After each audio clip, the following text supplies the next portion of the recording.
And welcome back to another episode of Filled Up Eagles Talk with Geoff and Matt. Once again, we're talking about the Eagles' victory as they take care of the Commanders quite handily this past weekend, winning 29-18.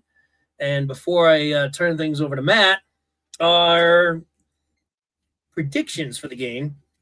Johnny, as you remember in our last episode, we had him, the Commanders fan, on. He even predicted the Eagles to win by a score of 24-6. Matt's prediction was 30-9 Eagles, and my prediction was 27-10. So, all of us certainly had the Eagles winning quite easily. And I was only a couple points off from what the Eagles scored. And, I think the Commanders scored a little bit more than all three of us thought they were going to score, but really, the game was kind of over once. Once Mariota left.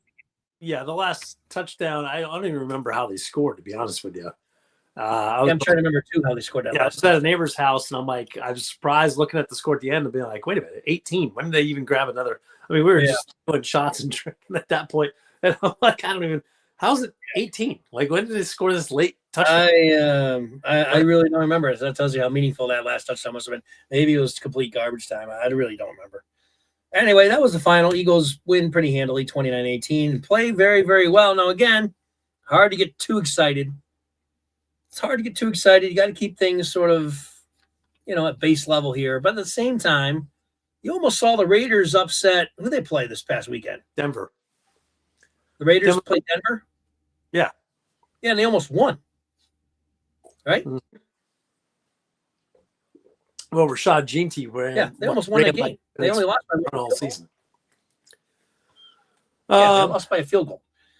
So, and the Commanders have been playing kind of tough, hanging in there. Now, I'm not trying to defend either team. They're both bad teams.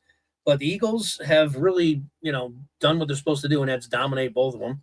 And I think one of the best signs, I thought, was that really all systems will go on this offense. You had AJ with a good game, Smitty had a good game, Goddard had a good game, Hurts had a good game, and Barkley had a good game. And if you want to go to Bigsby, he also had a good game. That's what they needed.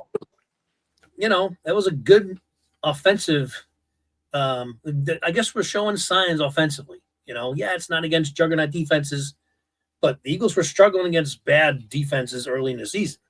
So, to me, they're taking some steps forward at the right time. So, I don't want to steal too much thunder, Matt, but that's my opening thoughts as far as the game this past weekend. Well, so it's good to see him getting a rhythm, but the first half, I'm thinking of the same stat that everyone's talking about now, which is AJ Brown gets his, and the Eagles can't win a game. So, that was a close game. They started off with the kick return fumble, and I'm like, here we go. Here we go.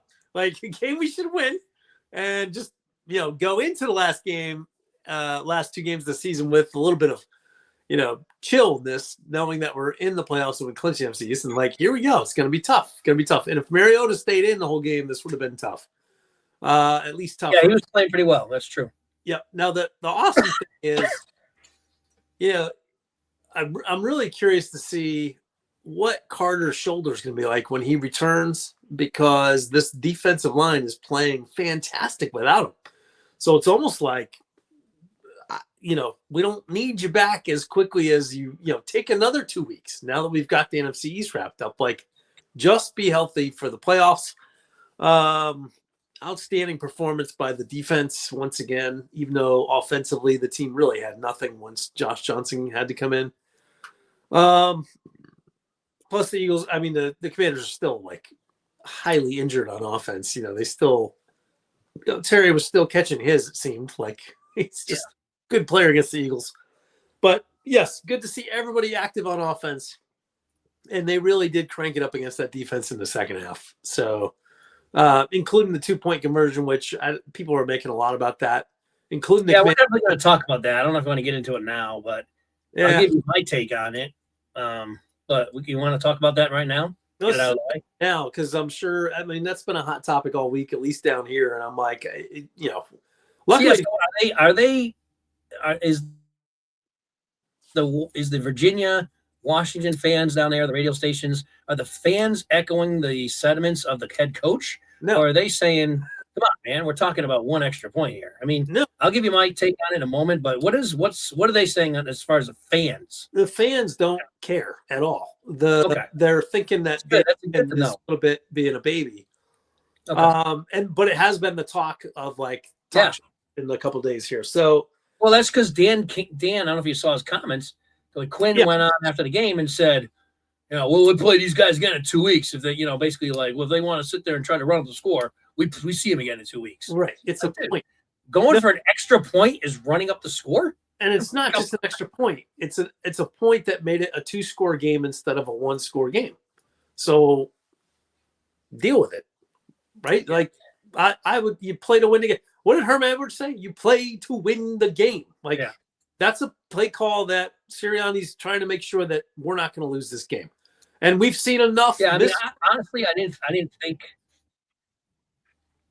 Yeah, we've seen enough missed extra points. Yeah, we've seen enough mishaps where it's like, get every point you can. Yeah. Just if you don't like it, stop it. When coaches complain about this stuff, I go right into Bill Belichick, where I'm like, Belichick would say, "Well, we didn't like it, but we didn't stop it, so we don't complain about it." We should have done a better job. Like that's what every good coach says. Yeah. So that's where I'm at. I honestly, when it happened, I'm like, what the hell are you doing, Sirianni? Not because I thought he was rubbing it in or anything. I just thought it was stupid. I always thought, just kick the extra point. What are you messing around for? Just kick the extra point. Not a big deal. That was my only issue. I was kind of like shaking my head. I'm like, why are you going for 2 here? Just kick the extra point. Not at all did the thought cross my mind that I was worried about, them having angering or upsetting there's nothing really for trying to run up the score. I mean, if it was like time was expiring, 30 seconds left in the game, and then they ran a play from the 4-yard line, then then you got maybe an issue because of running up the score. But I'm like, I don't know where Dan Quinn's coming from at all. He's probably mad because he can't complain about the refs calling that horrible pass interference against I think it was Sanistril on Smith.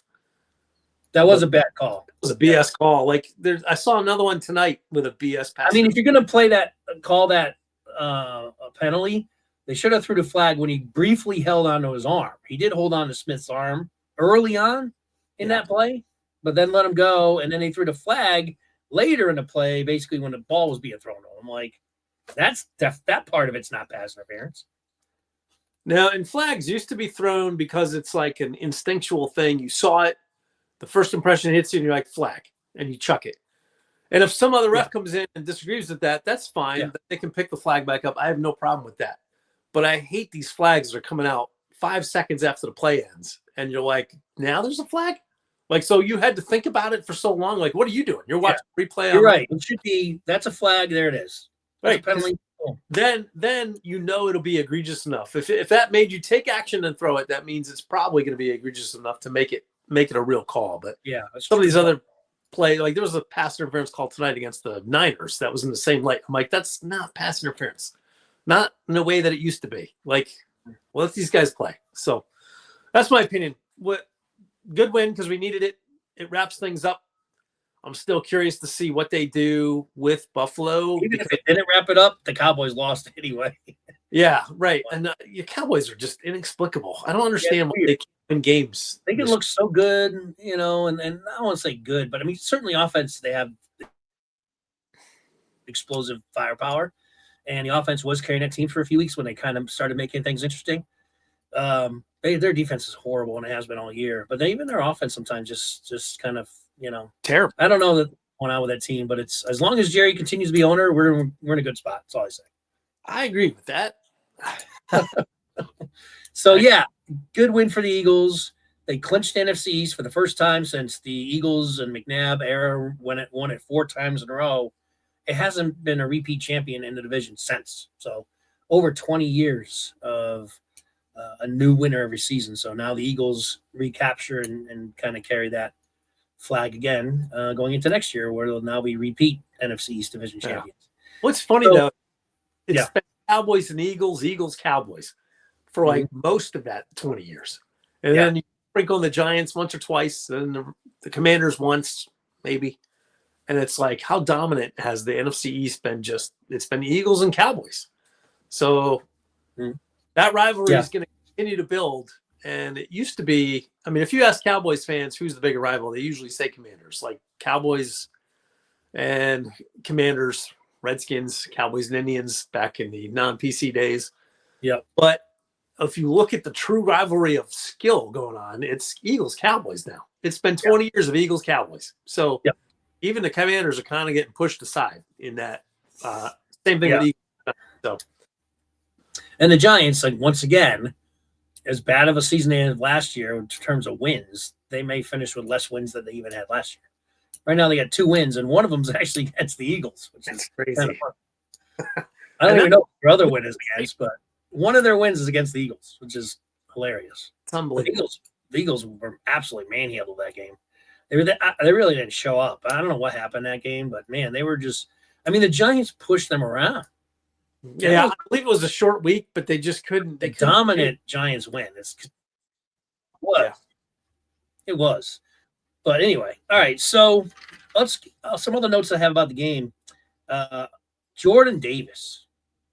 I mean, is this guy not turned into a completely different player for the better? Look, we always thought that the guy had potential, just how big he was, but he's now putting his size, and he's not even as big as he was, which is part of the why he's putting better. Shape. Dropped like 30 pounds, as we all know, but he's a force. He's a force. He is standing runners up, and he is pushing the lines back, and he's I'm just pleasantly, because he's a good guy. We always knew he was a good guy. Right. Good, he's a very nice, he seems like a really cool guy to hang out with. And you kind of root for somebody like that. And man, he's turned into a beast. And to your point, it's like, man, when Carter comes back, and if his shoulders are feeling well, and he's back to the Jalen Carter, because Jalen Carter has never played next to that Jordan Davis. No. And now that Jordan Davis with a healthy Carter, and we don't know if Carter's going to be healthy, when he comes back even from this. May not see that this year. But let's just say hypothetically that he is. Man, who the hell's going to stop those two up the middle? I don't know. I mean, if you double, I don't know how many plays. Like, I would love to hear like Baldy's breakdown of like how many times Jordan Davis gets doubled, or if they're even bothering to double him, or if they're just trying to trust their guys one-on-one. But the Eagles' defensive line has been dominant ever since Carter went out. Like, it's just crazy. Jalen Phillips, Ajomo, you got Nolan Smith, and then you got Jordan Davis, and Jalix Hunt, and they are all, and Brandon Graham. And all of them are PG with another sack. Yeah, it's crazy. 3 sacks in like 3 weeks, right? Yeah. And him and Phillip Rivers, God bless him, right? Like, just ageless wonders. Unbelievable. Here's another guy to root for. Like, I was never like a huge Phillip Rivers fan, but I love this story, man. I mean, it's not like I never did not like him. He's always been a really good quarterback, but never really was able to, win a Super Bowl or anything. But I remember him always being a competitive guy. And he's coming back 5 years after retirement. He looks like he hasn't missed a beat in terms of like being in the game and the drive to win and the competitiveness. It's all right back as if he's never missed a game. Oh yeah, I think he's missed that part of it. Now he was never a quick mover, but he's moving even less. Now he's super slow. Yeah, he can't get out of any pass rush. No, he's got tiny little legs with a big upper body, and it's not all muscle. So it's fun watching him play though, because like he's good for football. I'm rooting for him. I really am. I like to. I mean, hopefully, I don't know if the Colts going to get in. I think they need to win a game or two. I think I hope they do get in, because it'd be a good start. If they what? It's 24-17 right now. Niners have the ball. So, but this is a big drive right here. But the Colts really need this game tonight. If they could have won this and get, there's still plenty of time left, 13-14 left in the third, but they need this one. And if they get that, we might be playing this 49ers team in the first round. Yeah, well, I think if the season ended the way it is right now, I don't like. I think that's what we're I do not like any of our first round matchups. They're No, I'll tell you what, the NFC, the all West. playoff teams are going to be tough. They are, but the NFC West is amazing. Like Rams, Yeah, for the Cardinals. like absolutely insane division. And that game, that Rams Seattle game was awesome. That was a great game. Two excellent teams Thursday night. So we'll see. Yeah. Eagles get to host that one, I think, as division winner, regardless, right? Yeah, we'll be in Philly. That's going to be key. That first game in Philly. Yeah. And then they'll probably have to go to Chicago if they win that game. Kittle is killing the Colts right now. He's just killing them. Kittle's all day.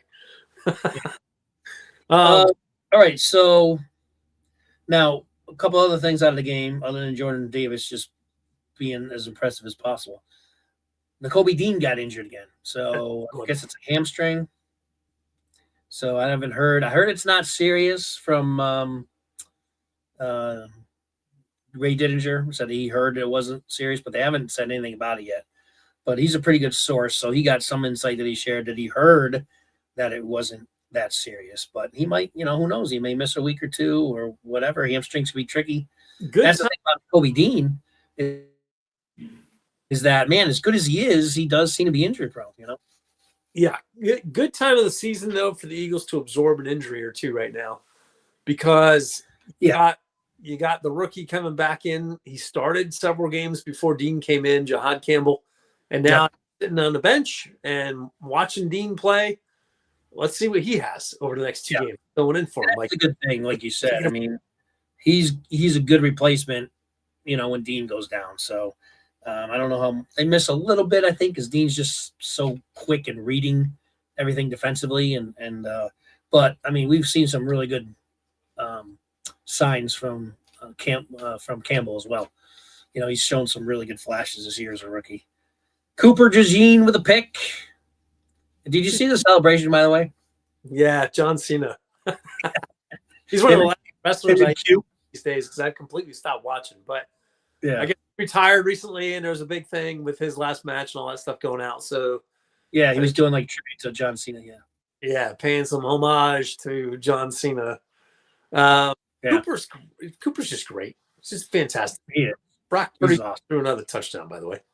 Did he really? The Jennings, yeah. Yeah, so icing on the cake for our friend Johnny's championship. Go ahead. Q with another shutdown performance. Great day. Just they're playing great and just Epps solidifying that safety role again has just been so important. Yeah. Because he's probably better than Makuba or Brown. He's got all the experience. He's got the veteran savvy and leadership, and he was good when he was here the first time, and and then he went over to Patriots, and he's just a good player. He's not a great player. He just does everything well. Yep. I guess the best way to. He's not going to be caught up as a solid tackler, and just a perfect Howie signing, man. That guy's become like a huge key. Provide some experience and leadership there. Yeah. Yeah, he's just kind of settled things down back there. I think he's allowed Blankenship to just kind of not have to be, worried about, teaching Makuba where to be and everything, and because he just kind of knows where to be. So I think it's some relief that Blankenship could just concentrate on his own position. Same thing with Adoree Jackson. I think he's helping Adoree out there. So maybe Adoree was always kind of shading over to Makuba or Brown when you were in there. Kind of just make sure, it's just now they can just focus on their own guy. I think Adoree Jackson has played well for the last month. Yeah, he was beat by McLaren last week, but McLaren beats everything. Great.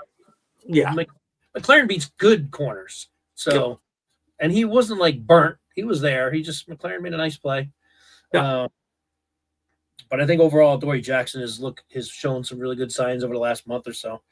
By the way, the best throw that in that whole game was Hurts stepping up in the pocket under pressure, throwing while running, and just throwing it only where Dallas Goedert could catch his touchdown. That was the best play. I'm like, where is that more often? Yeah.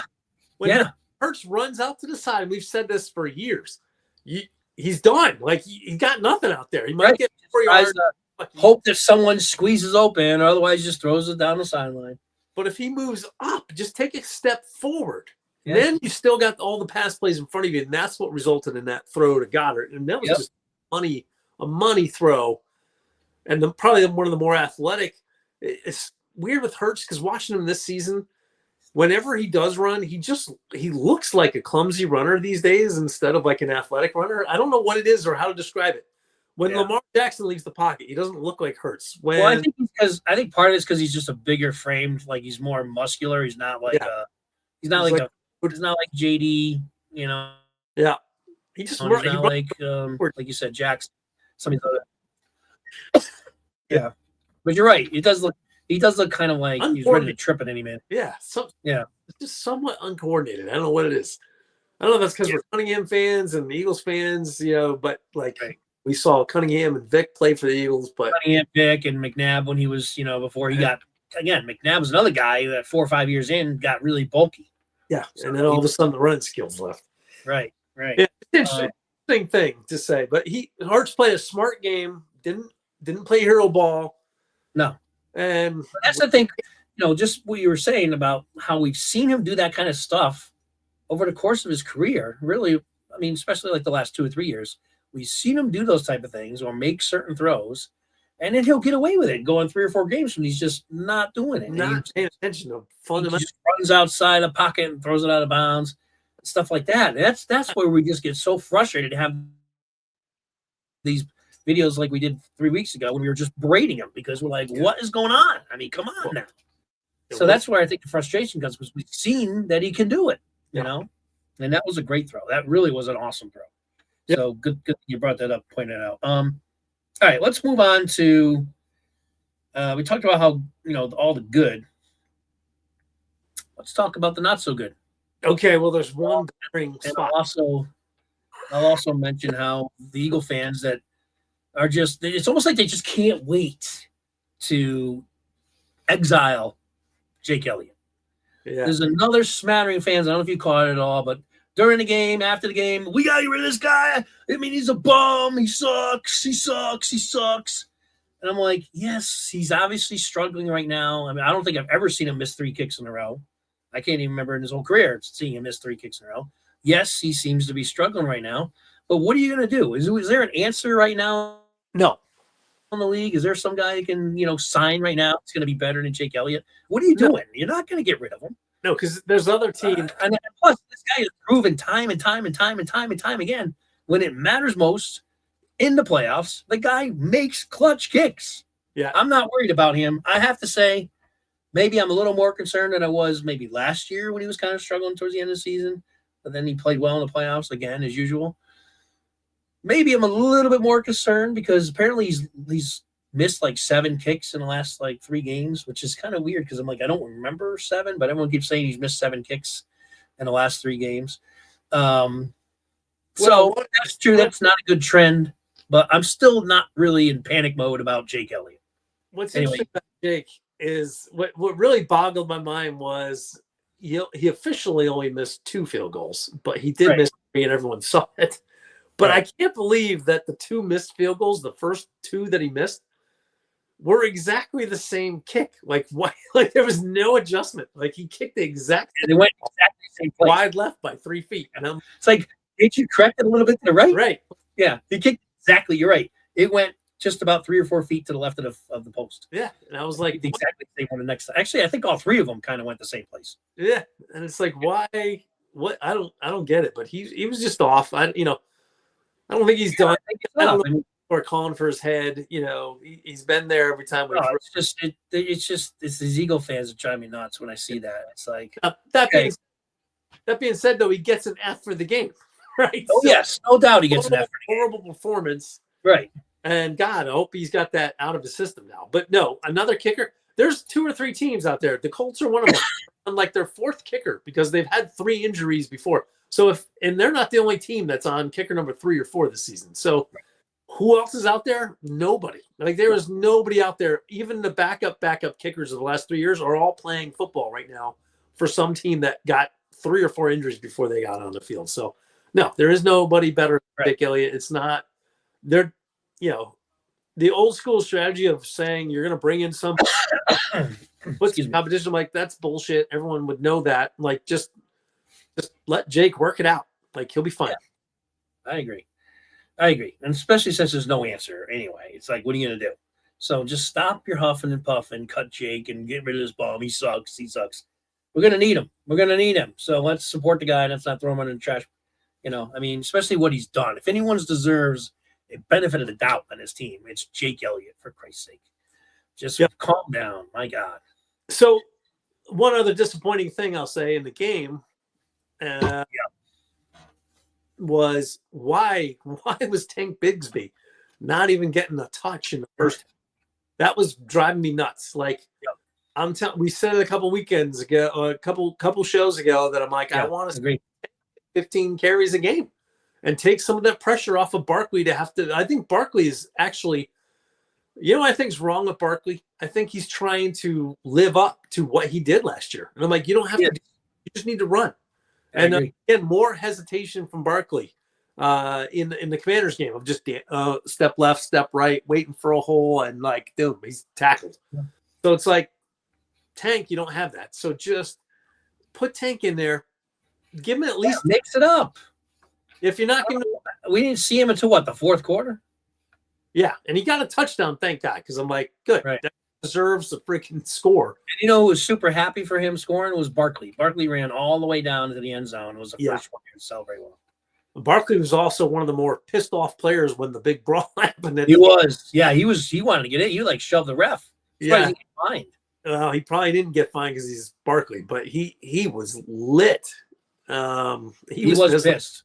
Well, I mean, everyone jumped on freaking Steen. I mean, there was like 8 guys on Steen. So I'm like, and Steen was pissed because, I mean, Steen's point of view, he said that someone threw a punch at Darius Cooper. At Cooper? Yep. Yeah. So he saw that and was like, and started to defend Coop. And then all hell broke loose. But there was like 8 guys that he was taking on at once. Everybody was coming after Steve. Yeah. I mean, yeah. The whole team went after Steve. I didn't see any discipline handed out. I don't know if you saw anything, if it was fines. I don't think they'll get a suspension. No, I heard that Steen was not even suspended, which is kind of surprising because he did throw some punches. Yeah.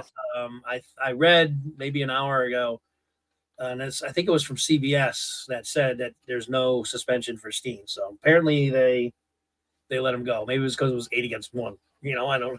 Yeah, he's in defense mode. Yeah. I'm paying a big fine, but yeah, that's all I had. Yeah, I'm sure he may get fined, but I know he's not. He doesn't seem like he's being suspended. So, all right. So you mentioned this as well because, and I'll give you my thoughts on this. Apparently, and we'll know more this week as the week goes on. It's only Monday right now, but the projection is that both Carter and Lane are expected to play this weekend. So that is good in a sense, and I'll tell you what my concern is. I don't know if you've seen or heard about the weather report for Buffalo this weekend, but it's supposed to be icy and snowy and like a wintry mix. I don't think, in Lane's case, I would put him out there for that game because when he's got a Liz Frank injury, no sense in putting him out there with icy field. You're right. Coming off a Liz Frank injury. I hope that the Eagles are smart enough, even if Lane is ready to play this weekend, that they hold him out of that game. I don't want to see Lane Johnson playing in a snow and icy grass. That's my take. I don't know what yours would be, but I don't want to see Lane this weekend if that's the case. I do not. It'd be fine. It'd be neat to see. Depending on how much starters they want to play. I mean, I don't even know until after this game's played, I guess. Where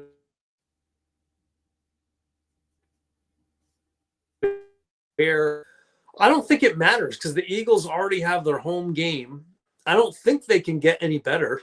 No, they could still get a second seed. It's still possible they can get a second. So they would host 2 home games if that was true, right? The second seed is still possible. They needed a lot of help, and they got to win these last 2 games. So that's worth fighting for. But at the same time, I'm not sure how much it is. Every team that's going to be in our path to get to the Super Bowl is going to be amazing.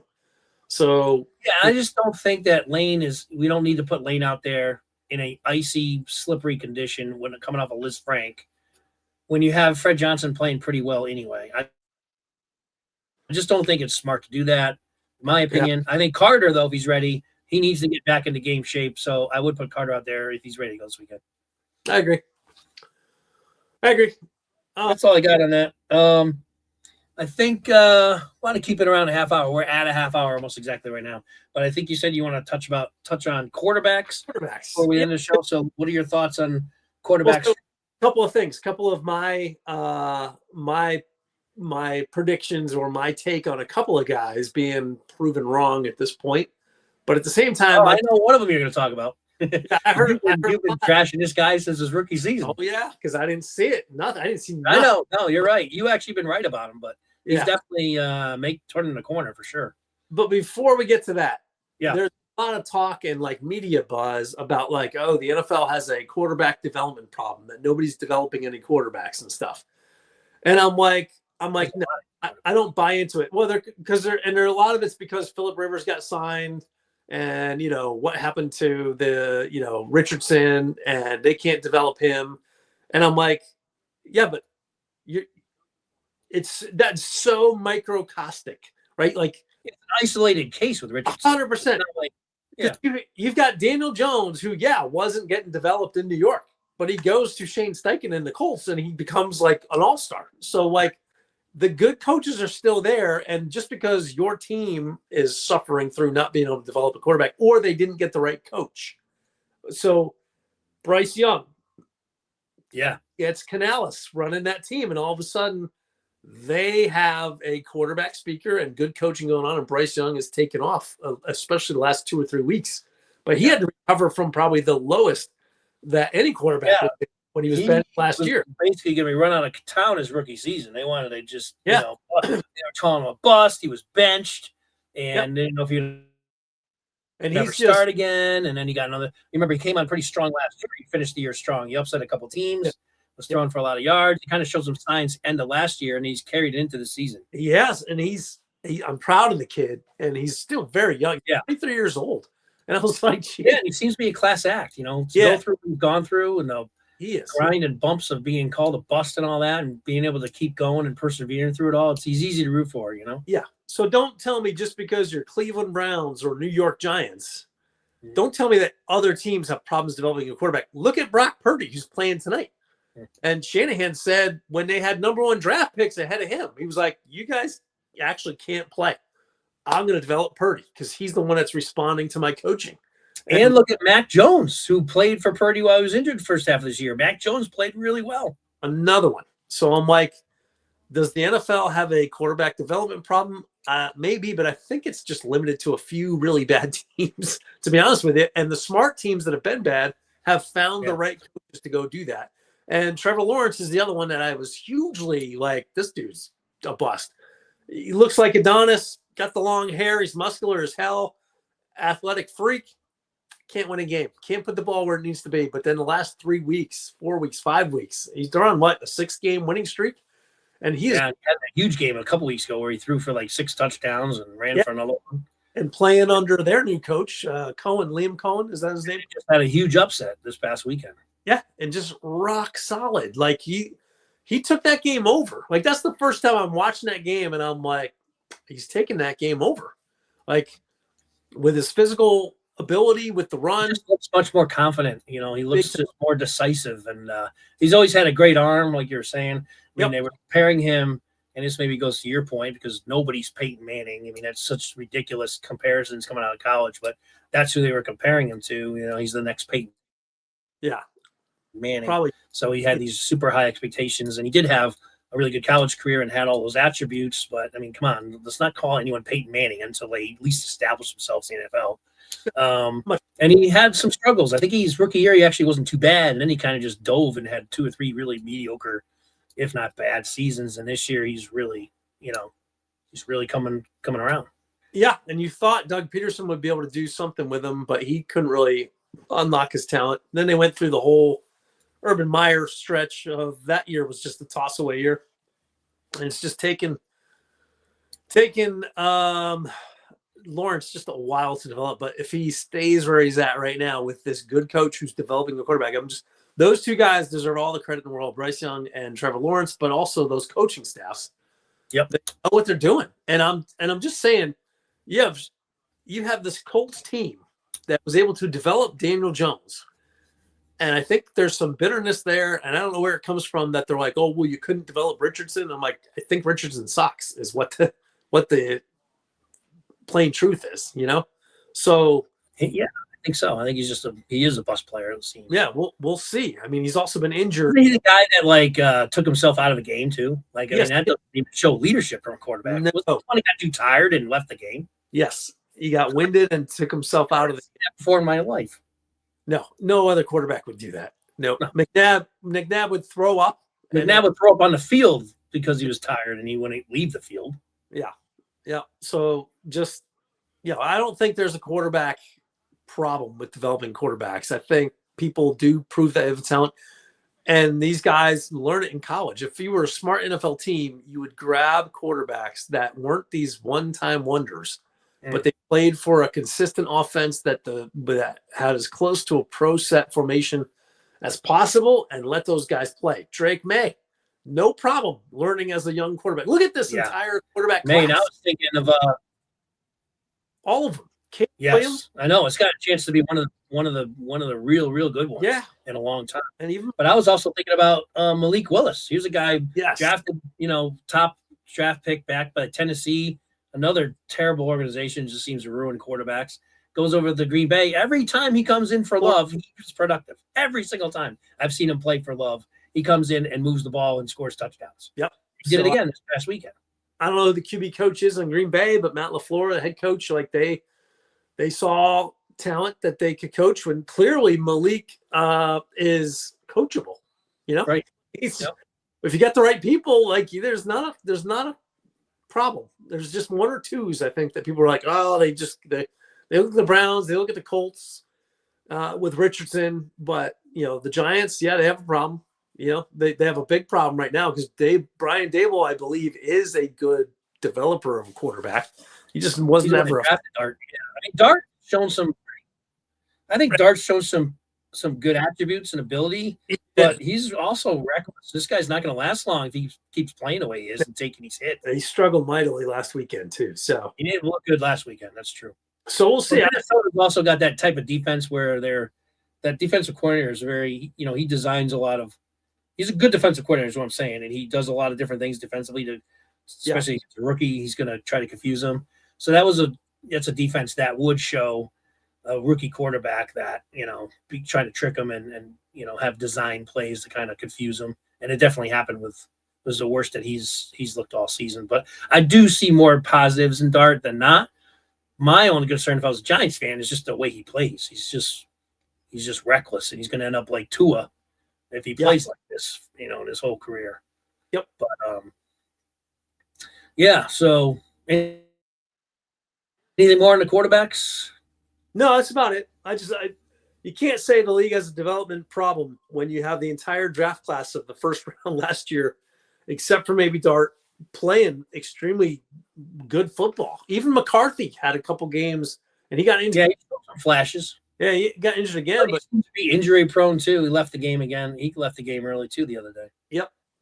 So, but he's shown some flashes. I don't know. He's got more. I don't know what the word is. Like, he's definitely got some leadership qualities, maybe more so than he even has talent. Like, is kind of my early assessment of him. Although not that he's not talented, but no, but doesn't he? He's got that gamerism that you like to see in a quarterback. He looks like the most immature of all the quarterbacks, right? Like, they're all the same age. Drake May, Caleb. Yeah. Well, I mean, I think Dart's kind of immature too. He's just kind of they're kind of the same. A little bit. They do a lot of the cockiness or the dancing or whatever. Yeah, I don't know. Like, the others. Like, I understand what Dart's always got like the war paint on his face. Yeah. I don't know what that looks supposed to be, but I don't know. I don't think the NFL has a QB development problem. I think some teams have bad coaches and a bad track record of hiring the right coach is what I think is out there. Yeah, and I think overall, there's a lot of good young quarterbacks in the league. A lot of them. Yep. We just named one of them. Yeah, the only one we didn't name was sitting behind Jalen Hurts right now. Right. We know. Exactly. He's another one. So, and how about the guy in New Orleans? We didn't even talk about him. Tyrus Johnson. Yeah. People criticizing him because they thought the Saints reached to go grab him, and he's coming around. Yeah. And he's got Kellen Moore, an offensive guy. Yep, no problem developing a quarterback. Yeah. So I mean, the Saints seem to think that they found their quarterback, and he's looked pretty good the last month or so. Yep. Yeah. So just want to. I know Chris Olave loves him. yeah, and that was a hot topic this week, and just to watch Bryce Young, who I wasn't high on, and Trevor Lawrence, who I was definitely not high on, coming around this year. I was kind of like, okay, all right, good for you guys. Well, if you're coming around on Trevor Lawrence, for anyone who's not listened to this program way back in the audio days, Matt has been ripping him really since day one, calling him a bust, and really he has been, because his expectations are so high, and he was not playing that well outside of his rookie season. So, but so if Matt's starting to say that Trevor Lawrence is coming around, if he's sold Matt, then he's pretty much sold almost everybody at this point, I would say. I think what needs to happen is these coaches need to inspire confidence in their quarterback. And if they can't do that, then, and if you can't be patient with the mistakes they're going to make, then you can't get them all the way to the promised land. Here's the only thing I'd add to that, because I do think what you're talking about is key, getting in the right system and the right coaches. The other key is not having get killed by having a terrible offensive line early in his career. That has also ended many talented quarterbacks just because they get absolutely destroyed. Yes. And the good coaches understand that. They don't just spend all this money on a quarterback and hope that he can freaking play. It's like, no, fix the line. And that's why Joe Burrow deserves more credit than maybe anyone ever gives him, because here's a guy, came in super talented, has had a horrendous line his entire career, has survived being the leader in led in sacks, or being sacked, I should say, for like 2 or 3 seasons. Just takes a beating. He's been injured. You hope that he doesn't turn into Andrew Luck and just say, guys, I'm done. I can't take, I'd like to live the rest of my life. That's what happened to Luck too. Luck, another guy, really talented, got beaten up to hell in Indianapolis. Well, I think he was set the all-time mark for sacks. You hope Burrow doesn't seem to be going that direction, but man, how much more of a beating could Joe Burrow take? I'll tell you. So I give Burrow credit. Ron Jaworski, that totally appreciates what Burrow's going through, because Jaws never had. Nope. Jaws never had a line. Oh God, I feel sorry for Jaws, because it's almost like, I mean, I know he's getting older, but you see him on the show that he's on, the NBC sports show, and you can tell him, like, even his lower lip, like when he talks, it quivers. Yeah. Now, man, some of those are probably just hits resonated from Lawrence Taylor and all the others that just absolutely killed him. I remember him playing with broken ribs, and he didn't take a beating. Like Jaworski, he was as tough as nails as a quarterback, man. He really was. So I feel bad watching him, just on now. And I think most is because he's getting older, but those hits, I think, are starting to impact him at his age. It can only take so much. It only can take so much. All right. Well, so Matt, how does Saturday morning look? I know it's the holiday weekend, but can you plug a half an hour or so to pregame? Yeah. The Buffalo Bills game Saturday morning. Okay, so Matt and I will be back on Saturday morning for our pregame of the Bills game, which is going to be a pretty big game. Expect everyone to play. Apparently, the weather's going to be a typical Buffalo winter day. So we'll see how that goes. But a big game. Bills I think they've got 11 wins, so one of the better teams in the league. Obviously, Josh Allen and a good running back and Cook. So a lot of big time. This is going to be a big time for the Eagles to see if they've really turned things around here on the road up in Buffalo. So with that, Matt, any closing remarks? Yeah, the matchup of this Eagles D as they're starting to spin it up and really gel versus that Buffalo offense, which seems to have problems, by the way. Like Keon Coleman was deactivated again, coach's decision. I'm like, I don't get what the deal is with him finding a receiver over there. But gotta stop. We'll talk more about it. But I'm fascinated to watch that game. That one's gonna be an awesome game to watch. Yeah, it should be a fun game. In the elements too. It's always good to watch a good snow game up in Buffalo. It looks like the Eagles will be, playing in it. So Eagles are used to playing in snow too, so it's not going to impact them like it was like a dome team. Like it was the Buccaneers or the Rams or something like that going up there. Be a totally different story. But the Eagles, that weather shouldn't impact them too much. But it should be fun. All right. So, by the way, the Christmas games are all disasters. They're Christmas horrible. games, they're all terrible. They're all backup quarterbacks or teams that are all out of the playoffs. It's like, man, the NFL whiffed on that schedule. You know what, though? I'm so glad. I mean, the NFL, you already got Thanksgiving and you control us all day for Thanksgiving. Plus, you threw in a Black Friday game. I'm like, can you just let families sit around the table and play some games or get to know each other instead of watching the NFL? Like, I'm glad they're all horrible. Everyone chill on Thanksgiving. I don't think I'm going to watch much of the games. I mean, I'm going to be obviously with, with family, and we'll probably play some board games. And plus, it's Stranger Things is going to be released. So we're going to watch probably some Stranger Things. I'd rather do that than watch these pitiful games Saturday. I think it's 8 p.m., right? You got to wait all day to get to it. It's 8 p.m. for Stranger Things. That's true. That's where I'll be. All right. Well, between now and our pregame, Christmas will come and go. So Merry Christmas to one and all out there. Everybody be safe. And Matt and I will be back on Saturday morning to preview the big Buffalo Bills game this coming weekend. All right. So until then, as always, fly, Eagles, fly, and we will catch you next time. Take care, everyone. Matt, take us out. Go Birds. There you go. See you.